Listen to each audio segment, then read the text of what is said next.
हजरत मुस्लिम बिन औसरा की लाश रखी हुई हजरत इमाम हुसैन रज़ियल्लाहु ताला अन्हु उनके सर को अपने आगोश में रख कर के सहला रहे हैं।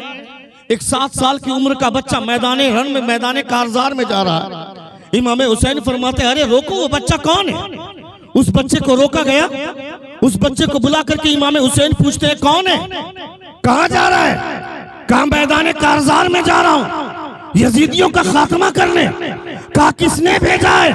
कहा मेरी माँ ने भेजा है। और मेरी माँ ने कहा है बेटा अगर पीठ पर तीर खाकर मरा तो दूध नहीं बख्शूंगी, मरना है तो इमाम हुसैन के नाम पर सीने पे तीर खा करके मरना। इसे कहते हैं इस्लाम का जज्बा पैदा करने वाली माँ। माँ ने तलवार दे करके भेजा। इस समाज में माँ कहे मेरा बेटा मर गया तो मुझको केला कौन ला करके देगा, बेदाना कौन ला करके देगा, अनार संतरे कौन ला करके देगा। बहन सोचेगी मुझको चूड़ी ला करके कौन देगा, बीवी सोचेगी मेरे लिए जोड़ा कौन ला करके देगा। फिर तो हो गया ना इस्लाम का काम तमाम। इस्लाम न कल मिटा था ना आज मिटाए, न सुबह कयामत तक कभी मिटने वाला है। इस्लाम तेरी नफ्स न डूबेगी हश्र तक, तेरी रगों में खून है रवा 4 यार का। इस्लाम की फितरत में कुदरत ने लचक दी है, जितना ही दबाओगे उतना ही ये उभरेगा। ये है इस्लाम की खुसूसियत। पूरी दुनिया इस्लाम को मिटाने के पीछे लगी है ना। क्या बिगड़ गया इस्लाम का? पागल हैं ये लोग। 2-4 लोगों को मार देने से इस्लाम मिटेगा क्या? 72 लोगों की जाने गई, इस्लाम मिटा क्या? उन्होंने भी मारा था। 20,000 का लश्कर आया था, बाद में 20,000 का लश्कर और आया। 40,000 के लश्कर के मुकाबले में इमाम हुसैन के वो 72 नुफूस कुदसिया का जत्था सोचा कि इन 72 लोगों को मार दो इस्लाम मिट जाएगा। मगर इस्लाम मिटा क्या? दुनिया वालों ने देखा ये दुनिया की पहली जंग थी। जिनके हाथ में तलवार है वो हार गया है, जिनकी लाश जमीन पर रखी हुई वो जीत गया है। ये दुनिया की पहली जंग है। मोहतरमा सरोजनी नायडू बोलती है I congratulate Muslims that from them Hussain a great human being was born who is reverted and honoured totally by all community. मैं दुनिया के तमाम मुसलमानों को मुबारकबादी पेश करना चाहती हूँ कि उनके बीच में खुदा ने इमाम हुसैन को पैदा फरमाया। आप अपने असलाफ की तारीख तो जाने। मेरा बच्चा जानेगा सलमान खान कब पैदा हुआ। पठान मूवी आई, उसके गाने रिलीज होने लगे तो पागल होने लगे ये आवारा कुत्ते। चौक चौराहे पर सड़कों पर पठान मूवी की। वो पठान तुमको जन्नत में लेकर के जाएगा क्या? वो सलमान खान तुमको जन्नत में लेकर के जाएगा? अगर कोई खान तुम्हें जन्नत में ले जाने वाला है तो वो बरेली का अहमद रजा खान है। ये बॉलीवुड के खान नहीं। इनकी नस्लें भी जहन्नमी, ये भी जहन्नमी। तुमको अगर चलना है तो किसी खान के पीछे नहीं, बरेली का अहमद रजा खान के पीछे चलो। फिर देखो तुम्हारी नस्लें कहां जाएंगी। अपनों को संवारने की जरूरत है। हमको तकरीर अच्छी नहीं लगती है। नात खानी होगी रात के 1 बजे तक, उसके बाद जब तकरीर की बारी आएगी 4 आदमी वहां से उठेगा, 5 आदमी वहां से उठेगा, 15 आदमी उस कोने से उठेगा। नात शरीफ तुम सुनोगे, तकरीर तुम्हारा बाप सुनेगा क्या? दुनिया जानती है कि नात से इस्लाह नहीं होती है, इस्लाह तकरीर से होती है। मेरी बातें लोगों को बुरी लगती हैं, मगर मैं क्या करूं? मेरा ज़मीर इस बात की इजाजत नहीं देता है कि मैं आपसे चापलूसी करूं। मैं आपको जन्नत बांटूं यहां बैठ करके। मैं खुद जन्नत में जाऊंगा कि नहीं कोई गारंटी नहीं है। कौन कहेगा कि मैं जन्नती हूं? हमने स्टेज वालों ने लोगों को बर्बाद कर दिया। स्टेज वालों ने इतने शॉर्टकट में जन्नत बांटी कि लोगों ने अमल करना छोड़ दिया। जुलूस मोहम्मदी का वक्त आएगा 12 रबीउल अव्वल के बैठो 12 रबीउल अव्वल के मौके से जुलूस निकलेगा। जुलूस निकालना ना फर्ज है ना वाजिब है, यह आका की मोहब्बत की अलामत है।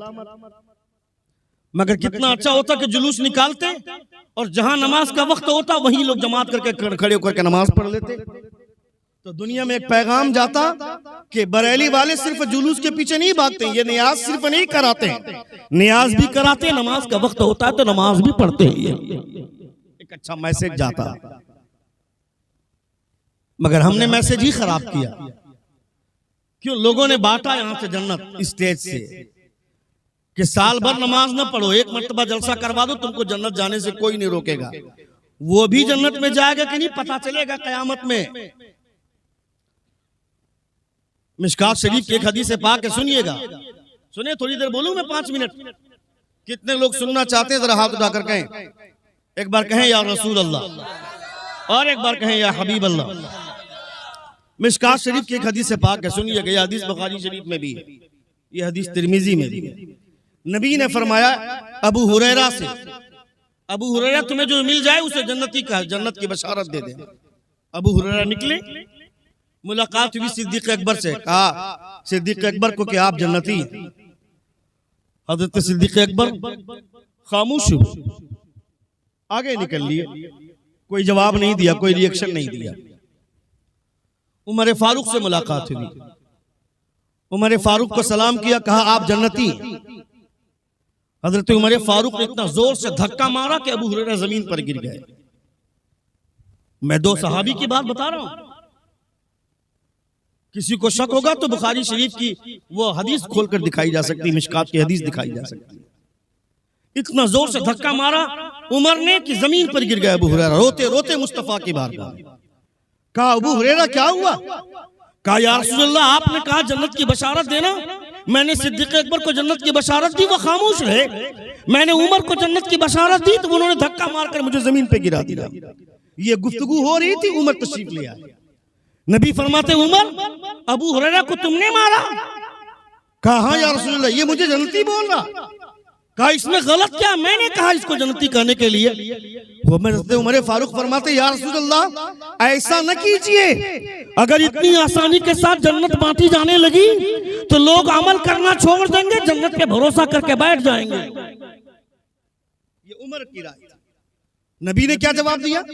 नबी को कहना यह चाहिए था कि मेरी जबान के ऊपर मैंने जो कह दिया, तुम बोलने वाले कौन होते हो? मगर नबी क्या फरमाते, सुनो।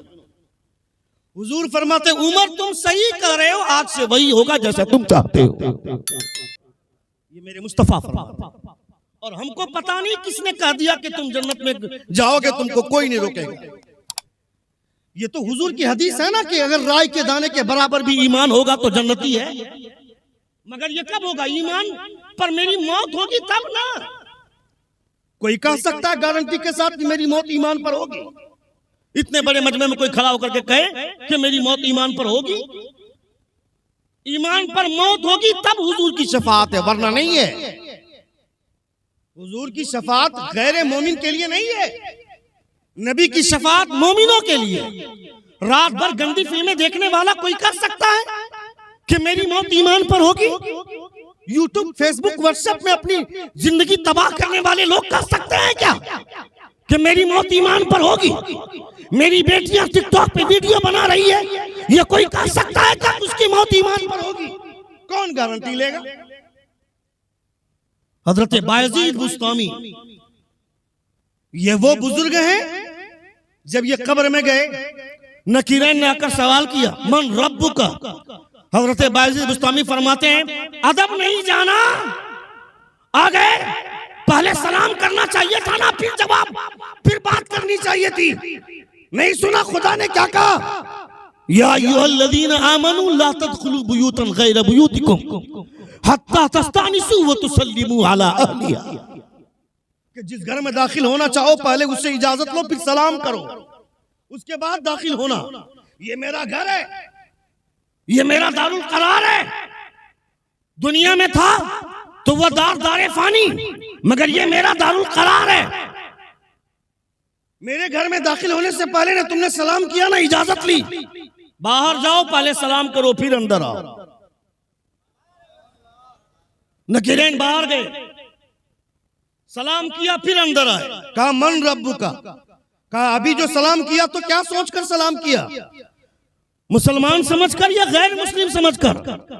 कहा मुसलमान समझकर, कहा मुसलमान समझकर सलाम किया तो बगैर खुदा के माने कोई मोमिन हो सकता है क्या? जोर से बोल, जोर से, जोर से। बगैर खुदा के माने कोई मोमिन हो सकता है क्या? मुझसे क्या पूछता है कि मेरा रब कौन है? मेरे रब से पूछ के बायजीद कौन है। ये गुफ्तगू हो रही थी, गैब से निदा देता है परवरदिगार, ये या मलक उतरुक हादा बायजीद आशफी मोहब्बती व माताफी मोहब्बती, ए फरिश्ते छोड़ दे, ये मेरा बंदा बायजीद है, जिंदा रहा तो मेरी मोहब्बत में, मरा तो मेरी मोहब्बत में मरा। जिंदा रहा तो मेरी मोहब्बत में, मरा तो मेरी मोहब्बत में। वो बायजीद बुस्तामी, उनसे जब किसी ने पूछा बायजीद, एक चरवाहे ने पूछा जो गधा चराता था, ए बायजीद मेरे गधे की दुम का बाल बेहतर है या तेरी दाढ़ी के बाल? ये सवाल कोई हमसे करे, ऐसा सन्नाटेदार तमाचा लगेगा कि चेहरे की जुगराफिया तब्दील हो जाए, नक्शा बदल जाए। मगर वो बायजीद बुस्तामी, उनसे चरवाहे ने सवाल किया कि आपकी दाढ़ी के बाल अच्छे हैं या मेरे गधे की दुम का बाल अच्छा है? बायजीद बुस्तामी का जवाब सुनो। आप फरमाते अगर मेरी मौत ईमान पर न हुई तो तेरे गधे की दुम का बाल अच्छा है, और अगर मेरी मौत ईमान पर हो गई तो मेरी दाढ़ी के बाल अच्छे हैं। हम में से कौन कह सकता है गारंटी के साथ कि मेरी मौत ईमान पर होगी? मेरा बच्चा 7 साल की उम्र में पबजी खेलता है, फ्री फायर खेलता है, उस बच्चे के मोबाइल में रिचार्ज कौन करवाता है? उसका बाप करवाता है। यानी उसकी लाइफ के साथ खिलवाड़ उसका बाप कर रहा है। मेरी बेटी रात के सन्नाटे में टिकटॉक में वीडियो बनाती है, उसकी लाइफ के साथ खिलवाड़ कौन कर रहा है? उसका बाप कर रहा है। उसको एंड्रॉयड फोन तुमने दिया, उसकी लाइफ के साथ खिलवाड़ तुमने किया। मेरी बेटी कॉलेज में पढ़ती है, कभी जाकर देखा कॉलेज में? कभी कभी बाप को कॉलेज जाना चाहिए, अचानक किसी ऐसे टाइम पर बाप को पहुंच जाना चाहिए जिस टाइम में उसकी बेटी तसव्वुर भी नहीं कर सकती है कि मेरा बाप आएगा। 10 बजे कॉलेज खुलता है, शाम के 4 बजे छुट्टी होती है। कभी कभी जाना चाहिए बाप को, कभी कभी उसके भाई को पहुंच जाना चाहिए कि मेरी बेटी कॉलेज गई है पढ़ने के लिए, वो वाकई पढ़ाई कर रही है या किसी लड़के की बाहों में बाहें डाल करके वो कैंटीन का मजा ले रही है, इसका जायजा कौन लेगा? ये तो बाप किसी इसको शक करना नहीं बोलते हैं, इसे केयर करना बोलते हैं। वरना मैं गांव का चौधरी हूं, मेरी बेटी मेरी नाक कटाएगी, शादी से पहले किसी के साथ फरार हो जाएगी। क्यों? कहानियां नहीं सुनी हमने? हादसे नहीं होते हैं ऐसे? 1 लाख से ज्यादा मुसलमानों की बेटियां गैर मुस्लिमों से प्यार के चक्कर में आकर के शादी करके हिंदू बन गई हैं। वो मैं उन बेहुदा लड़कियों की बात नहीं करना चाहता। मेरे सामने तो ज़ैनब का किरदार काफी है, हमारे सामने तो फातिमा का कैरेक्टर काफी है, हमारे सामने तो हजरत राबिया बसरिया का किरदार ही काफी है। मगर अपनी बेटियों को संवारने के लिए ये मिसालें देनी पड़ती है कि कोई यह ना सोचे कि मेरा घर महफूज रह जाएगा, यह बला किसी के भी घर में आ सकती है। इसलिए उस बला की रोकथाम के लिए तुम्हारे पास कौन सा हथियार है, वो हथियार इस्तेमाल करो। कोई हथियार नहीं है। तुम अपनी बेटी को समझा दो। हमने अपनी बेटी के दिमाग में बैठाया, डॉक्टर बनोगी पैसा मिलेगा, इंजीनियर बनोगी पैसा मिलेगा, प्रोफेसर बनोगी पैसा मिलेगा। उसे बता मेरी बेटी डॉक्टर बनेगी पैसा मिलेगा, इंजीनियर बनेगी पैसा मिलेगा, डॉक्टर बनेगी पैसा मिलेगा, प्रोफेसर बनेगी पैसा मिलेगा। मगर इससे पहले फातिमा की कनीज बन जा, तुम्हें पैसा मिले ना मिले जन्नत में हिस्सा जरूर मिल जाएगा तुमको। ये बता अपनी बेटी को, ताकि तुम्हारी बेटी का कैरेक्टर महफूज रहे, वो 100 रुपए के रिचार्ज में अपने जिस्म को बेआबरू न कर दे। हमको तकरीर नहीं सुननी, तकरीर नहीं सुनेंगे तो कहां से हमारी कौम की इस्लाह होगी। जुमे की अजान होती है 12:15 में, 12:50 में बीवी को बोलते हैं पानी गर्म करो, अब जाना है मस्जिद। क्यों? तकरीर नहीं सुनेंगे। तकरीर नहीं सुनेंगे, दीन कैसे समझेंगे आप? शरीयत का कानून कैसे जानेंगे आप? जानना चाहिए ना हमको, जोर से बोले। अच्छा, तकरीर भी हमको चाहिए तो ऐसी तकरीर जो हंसने हंसाने वाली, यानी ये मेंबर रसूल है, यहां बैठकर हम हंसी मजाक करें, लोगों को अच्छा लगेगा। खुदा के खौफ की बात नहीं होगी, खुदा की खशियत की बात नहीं होगी। अल्लाह रब्बुल इज्जत का खौफ किसे कहते हैं ये हम नहीं जानेंगे क्या? हजरत सिद्दीक अकबर रज़ियल्लाहु ताला अन्हु जमीन से तिनका उठाकर फरमाते, ऐ तिनका तू मुझसे बेहतर है। पूछ सिद्दीक अकबर से, ऐ तिनका तू मुझसे बेहतर है, ये सिद्दीक अकबर कैसे बोल रहे हैं? सिद्दीक अकबर से बेहतर उमर फारूक नहीं, सिद्दीक अकबर से बेहतर उस्मान गनी नहीं, सिद्दीक अकबर से बेहतर हजरत अली नहीं। अफजलुल बशरी बादल अंबिया जिनका खिताब है, नबियों के बाद सबसे बड़ा मकाम अगर किसी का है तो वो हजरत सिद्दीक अकबर है। मगर वो फरमाते हैं तिनका तू मुझसे बेहतर है। कैसे? हजरत सिद्दीक अकबर फरमाते हैं तिनका तू मुझसे बेहतर इसलिए कि कल कयामत में खुदा मुझसे हिसाब लेगा, तुझसे हिसाब नहीं लेगा। ये सिद्दीक फरमाते हैं। बारिश हो रही है, जोर से हो रही है, तकरीर चलाऊं या रोकूं? सुन रहे हैं आप? कितने लोग सुन रहे? जरा हाथ उठाकर कहें या रसूल अल्लाह, और एक बार कहें या हबीब अल्लाह। अल्लाह रब्बुल इज्जत हम तमामों की इस्लाह फरमाए। नबी कौनैन सल्लल्लाहु तआला अलैहि वसल्लम से सच्ची मोहब्बत करने की खुदा तौफीक अता फरमाए। हजरत हाफिज व कारी गुलाम साबिर साहब क़िबला मद्दजिल्लहुन नूरानी मेरे उस्ताद हैं। आज मेरी चमक धमक में जिस चिंगारी ने सबसे बड़ा काम किया, जो शोला बन के उभरा, वो मेरे उस्ताद हैं। इनकी नजर इनायत है, इनकी मेहनतें मशक्कतें। बहुत कम होता है लोग मदरसों में जाकर वक्त देते हैं, उसके बावजूद बनना मुश्किल होता है। मगर मैंने मकतब में 18 पारा हिफ्ज किया है इनकी मेहनत की वजह से। मकतब में 18 पारे हिफ्ज करना बहुत मुश्किल काम है। बारिश ज्यादा हो रही है,